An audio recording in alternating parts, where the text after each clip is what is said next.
എല്ലാവർക്കും നമസ്കാരം. നിത്യാനന്ദ യോഗ കേന്ദ്രത്തിൻ്റെ പുതിയൊരു വീഡിയോയിലേക്ക് ഏവർക്കും സ്വാഗതം.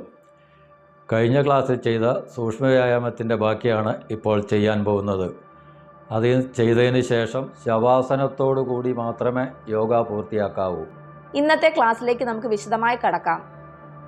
അരക്കെട്ടിൻ്റെ ശക്തി വർദ്ധിപ്പിക്കുന്നതിന് സഹായിക്കുന്ന ഒരു വ്യായാമമാണ് ഇന്ന് ആദ്യം ചെയ്യാൻ പോകുന്നത്. ഇത് ചെയ്യുന്നതിനായി ഇരു കാലുകളും ചേർത്ത് വെച്ച് നിവർന്നു നിൽക്കുക. അതോടൊപ്പം ഇരു കൈകളും ഉയർത്തിക്കൊണ്ടുവന്ന് അരക്കെട്ടിൻ്റെ ഇരുവശങ്ങളിലായി പിടിക്കുകയും ചെയ്യണം. ഈ നിലയിൽ നിന്ന് സാവധാനം അരക്കെട്ടിനെ മുന്നോട്ട് കൊണ്ടുവന്ന് വലതുവശത്തു കൂടി വട്ടം കറക്കേണ്ടതാണ്. ഇതേപോലെ ഒരു 8-10 തവണ ആവർത്തിക്കുക. അതിനുശേഷം വിശ്രമിക്കേണ്ടവർക്ക് കൈകൾ താഴ്ത്തി വെച്ച് വിശ്രമിക്കാവുന്നതാണ്. വീണ്ടും ഇതേപോലെ തന്നെ അരക്കെട്ടിനെ മുന്നോട്ട് കൊണ്ടുവന്ന് ഇടതുവശം വഴിയും വട്ടം കറക്കേണ്ടതാണ്. ഈ രീതിയും ഒരു 8-10 തവണ ആവർത്തിക്കുക.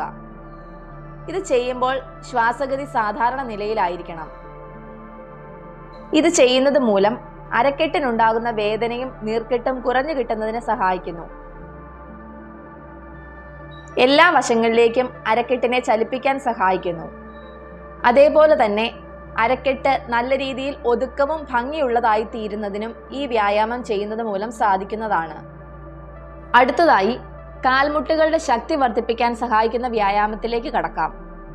ഇത് ചെയ്യുന്നതിനായി ഇരു കാലുകളും ചേർത്ത് വെച്ച് നിവർന്നു നിൽക്കുക. അതിനുശേഷം ഇരു കൈകളും അതാത് വശത്തെ കാൽമുട്ടുകളിൽ പിടിക്കുകയും ചെയ്യണം. ഇനി ഇരു കാൽമുട്ടുകളും മുന്നോട്ട് കൊണ്ടുവന്ന് വലതുവശത്തു കൂടി വട്ടം കറക്കേണ്ടതാണ്. ഇതേ രീതിയിൽ ഒരു 8-10 തവണ ആവർത്തിക്കുക. അതിനുശേഷം നിവർന്നു വന്ന് വിശ്രമിക്കാവുന്നതാണ്. വീണ്ടും ഇതേപോലെ തന്നെ ഇരു കാലുകളുടെയും മുട്ടുകളിൽ കൈകൾ കൊണ്ടുവന്ന് വെച്ച് കാൽമുട്ടുകൾ മുന്നോട്ട് മടക്കിക്കൊണ്ടുവന്ന് ഇടതുവശത്ത് വഴിയും 8-10 തവണ ആവർത്തിക്കേണ്ടതാണ്. ഈ വ്യായാമം ചെയ്യുന്നത് മൂലം കാൽമുട്ടുകൾക്കുണ്ടാകുന്ന നീർക്കെട്ടിനും വേദനയ്ക്കും ശമനം ലഭിക്കുന്നു. എല്ലാ വശങ്ങളിലേക്കും കാലുകൾ ചലിപ്പിക്കുന്നതിനുള്ള കഴിവ് ലഭിക്കുന്നു. സന്ധിവാതം മൂലം കാൽമുട്ടുകൾക്കുണ്ടാകുന്ന ന്യൂനതകൾക്ക് നല്ല രീതിയിൽ പരിഹാരം കാണാൻ ഇത് ചെയ്യുന്നത് മൂലം സാധിക്കുന്നു. കാൽമുട്ടുകളിലേക്ക് നല്ല രക്തയോട്ടം ലഭിക്കുകയും ചെയ്യുന്നു. പ്രായം കൂടി വരുമ്പോൾ കാലുകൾക്കുണ്ടാകുന്ന വൈകല്യങ്ങൾക്ക് പരിഹാരം കാണാനും ഇതുമൂലം സാധിക്കുന്നു. ഇനി അടുത്തതായി കാൽക്കുഴകളുടെ അയവ് വർദ്ധിപ്പിക്കുന്നതിന് സഹായിക്കുന്ന ഒരു വ്യായാമത്തിലേക്ക് നമുക്ക് കടക്കാം. ഇത് ചെയ്യുന്നതിനായി ഇരു കാലുകളും നീട്ടിവെച്ച് നിവർന്നിരിക്കുക. അതോടൊപ്പം കാൽപാദങ്ങൾ രണ്ടും ചേർന്നും ഇരിക്കാൻ പ്രത്യേകം ശ്രദ്ധിക്കേണ്ടതാണ്. ഇനി ഇരു കൈകളും പൃഷ്ഠഭാഗത്തിന് ഇരുവശത്തുമായി 2 അടിയോളം അകത്തി ഉറപ്പിച്ചു വെക്കുക. സാവധാനം അല്പം പുറകോട്ട് ചാഞ്ഞിരുന്ന് വലതുകാൽ മുകളിലേക്ക് ഉയർത്തി ആ കാലിന്റെ പാദം മുകളിലേക്കും താഴേക്കും ചലിപ്പിക്കേണ്ടതാണ്.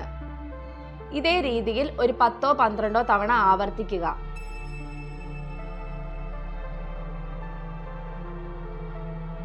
ബുദ്ധിമുട്ട് തോന്നുമ്പോൾ കാല് താഴ്ത്തിക്കൊണ്ടുവരികയും ഇതേ രീതിയിൽ ഇടതുകാൽ ഉയർത്തി കാലിന്റെ പാദം മുകളിലേക്കും താഴേക്കും ചലിപ്പിക്കേണ്ടതാണ്.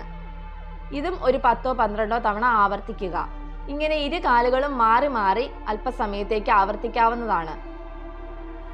ഇത് ചെയ്യുമ്പോൾ ശ്വാസോച്ഛ്വാസം സാധാരണ നിലയിലായാൽ മതിയാകും. കാൽക്കുഴകളുടെ സുഗമമായ പ്രവർത്തനത്തിന് ഇത് വളരെയധികം സഹായിക്കുന്നു.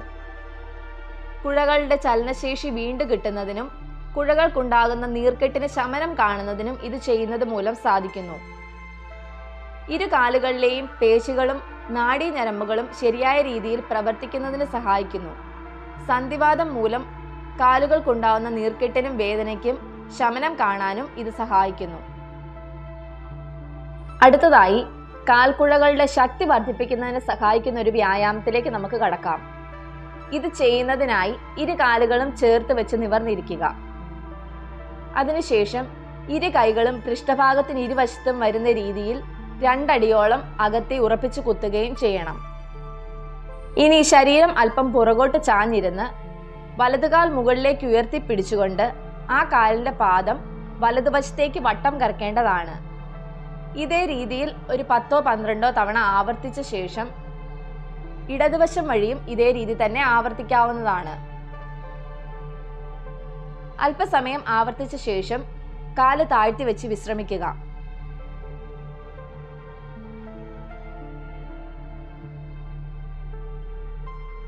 അതിനുശേഷം ഇതേപോലെ തന്നെ ഇടതുകാൽ മുകളിലേക്ക് ഉയർത്തിയും വട്ടം കറക്കേണ്ടതാണ്. ആദ്യം വലതുവശത്തു കൂടി വട്ടം കറക്കുക. ഇതൊരു 10-12 തവണ ആവർത്തിക്കുക. അതിനുശേഷം ഇടതുവശത്തു വഴിയും ഇതേപോലെ തന്നെ വട്ടം കറക്കേണ്ടതാണ്. ഇത് ചെയ്യുമ്പോൾ ശ്വാസഗതി സാധാരണ രീതിയിലായാൽ മതിയാകും. ഈ വ്യായാമം ചെയ്യുന്നത് മൂലം കാൽപാദങ്ങളെ എല്ലാ വശങ്ങളിലേക്കും ചലിപ്പിക്കുന്നതിനുള്ള കഴിവ് ലഭിക്കുന്നു. കാൽപാദങ്ങളിലേക്കുള്ള നാഡീഞരമ്പുകളെ ശക്തിപ്പെടുത്തുന്നതിനും ഈ വ്യായാമം ചെയ്യുന്നത് മൂലം സാധിക്കുന്നതാണ്. ഇനി അടുത്തതായി കാൽവിരലുകൾക്ക് അയവും ശക്തിയും ലഭിക്കാൻ സഹായിക്കുന്ന ഒരു വ്യായാമത്തിലേക്ക് നമുക്ക് കടക്കാം. ഇത് ചെയ്യുന്നതിനായി ഇരു കാലുകളും നീട്ടിവെച്ച് നിവർന്നിരിക്കുക. അതിനുശേഷം ഇരു കൈകളും പൃഷ്ഠഭാഗത്തിന് ഇരുവശത്തും വരുന്ന രീതിയിൽ 2 അടിയോളം അകത്തി ഉറപ്പിച്ച് കുത്തുകയും ചെയ്യണം. ഇനി ശരീരം അല്പം പുറകോട്ട് ചാഞ്ഞിരുന്ന് വലതുകാൽ മുകളിലേക്ക് ഉയർത്തുകയും ആ കാലിന്റെ വിരലുകൾ മടക്കുകയും നിവർത്തുകയും ചെയ്യാവുന്നതാണ്. ഇതേപോലെ ഒരു 10-12 തവണ ആവർത്തിക്കുക.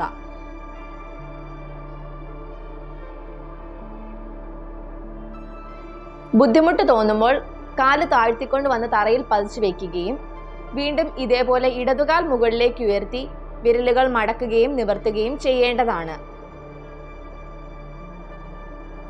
ഇതും ഒരു 10-12 തവണ ആവർത്തിക്കുക. അതിനുശേഷം ഇരു കാലുകളും മാറി മാറി ഒരു 3-4 തവണ ഇതേ രീതിയിൽ ആവർത്തിക്കേണ്ടതാണ്.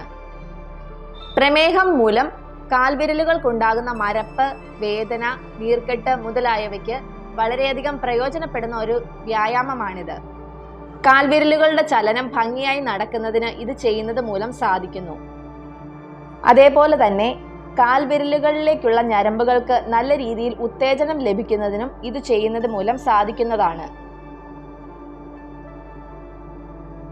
ആസനങ്ങൾ ചെയ്ത ശേഷം ശവാസനം ചെയ്തു വേണം യോഗ പൂർത്തിയാക്കാൻ. ഇന്ന് നമ്മൾ പരിശീലിച്ചത് അരക്കെട്ട്, കാൽമുട്ടുകൾ, കാൽക്കുഴകൾ, കാൽവിരലുകൾ എന്നിവയ്ക്ക് നല്ല രീതിയിൽ അയവും ബലവും ലഭിക്കുന്ന സൂക്ഷ്മ വ്യായാമങ്ങളെ പറ്റിയാണ്.